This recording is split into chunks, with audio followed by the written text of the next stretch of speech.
बघू शकता शेतकरी मित्रांनो, आता ही आपली 1 फेब्रुवारीची लागवड आहे. आज 1 मार्च आहे.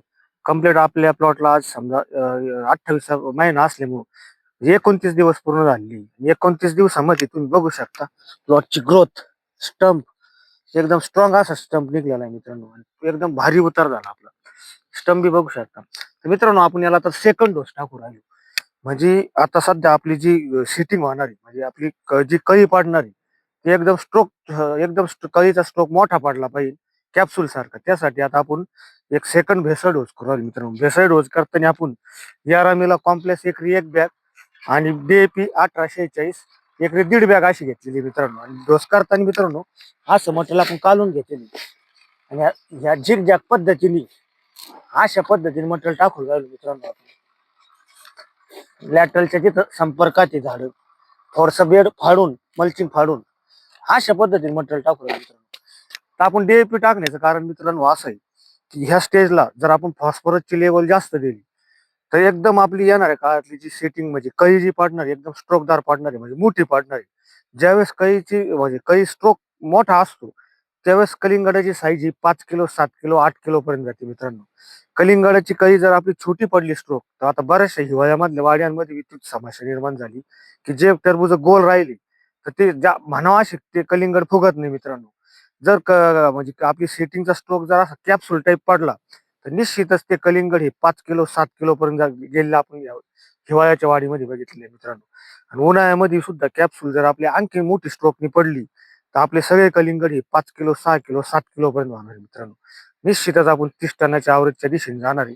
तुमच्या जरी प्लॉट ह्या टायमिंगला असेल, आता बऱ्याचशा शेतकरी मित्रांचे प्लॉट ह्या स्टेजला आहे, काहींची लागवडी बी झाली आहे, काहींची चालू बी. तर मित्रांनो, सेकंड डोस हा निश्चितच यारामीला कॉम्प्लेक्स करा आणि त्यामध्ये DAP 1846 हे फॉस्फरसचा वापर करा मित्रांनो. आणि आता बरेचसे शेतकरी मित्र बोलतील की बाबा आपण हा सेकंड डोस पेपर फाडून थोडा टाकू राहिलो, तर आपण 1261 देणारच आहे मित्रांनो. 1261 हे जे विद्राव्य खत आपण देतोय त्या खतांचं काम करण्याची पद्धत म्हणजे ते फक्त 25-30% आपल्या पिकाला लागू होते. बाकी सगळे खते हे पाण्यातून डिस्चार्ज होऊन जाते, म्हणजे जमिनीत निघून जातात मित्रांनो.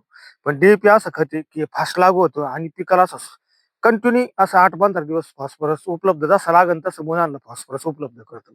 आणि सगळ्यात महत्वाचं, बाल्य अवस्थेमध्ये जे NPK मध्ये जे घटक असेल तर त्यामध्ये सगळ्यात महत्वाचा फॉस्फरस घटक आहे मित्रांनो. वाढ्याचे म्हणजे कलिंगडाच्या किंवा इतर पिकांचे ब्रँचेस वाढवणं, फुटवे आणि मुळांचा विकास सगळ्यात जास्त फॉस्फरसनी होतो मित्रांनो. आणि जर DAPचं आपलं निश्चितच म्हणजे येणाऱ्या काळामध्ये आपल्याला फुटवे, स्टंप, कॅप्सूल एकदम स्ट्रॉंग पडलेली पाहायला भेटणार आहे. आणि DAPचं वापरणं आपलं निश्चितच. आता आज DAPची किंमत ही म्हणजे 1350 रुपये बॅग आहे मित्रांनो.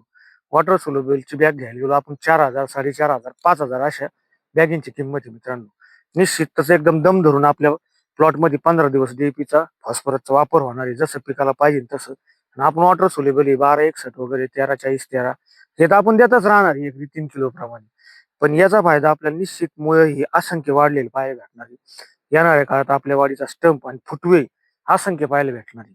आणि आपल्याला हे करण्याचं कारण असं मित्रांनो, आता आपलं कलिंगड हे एकदम उन्हाळ्यामध्ये येणार आहे, म्हणजे 10 ते 15 एप्रिलच्या दरम्यान आपली वाढीची हार्वेस्टिंग होणार आहे.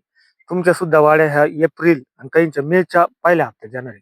आपल्या म्हणजे प्लॉटमध्ये, शेतामध्ये पूर्ण कॅनपी झाली पाहिजे.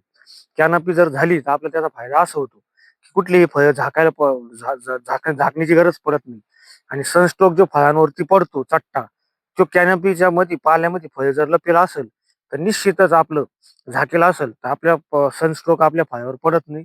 सुंदर आपली फळाची क्वालिटी आणि एक्सपर्ट क्वालिटीचा माल आपला हा निघला जातो. त्यामुळे आपल्याला थोडीशी कॅनपीवर सुद्धा काम करायचंय. आणि आपल्याला स्टनेज हे 30 टनाकडेच आवरेज आपलं मिळणार आहे. या हिशोबाने आपल्याला काम करायचं आणि तुम्ही सुद्धा या हिशोबाने काम करायचं मित्रांनो.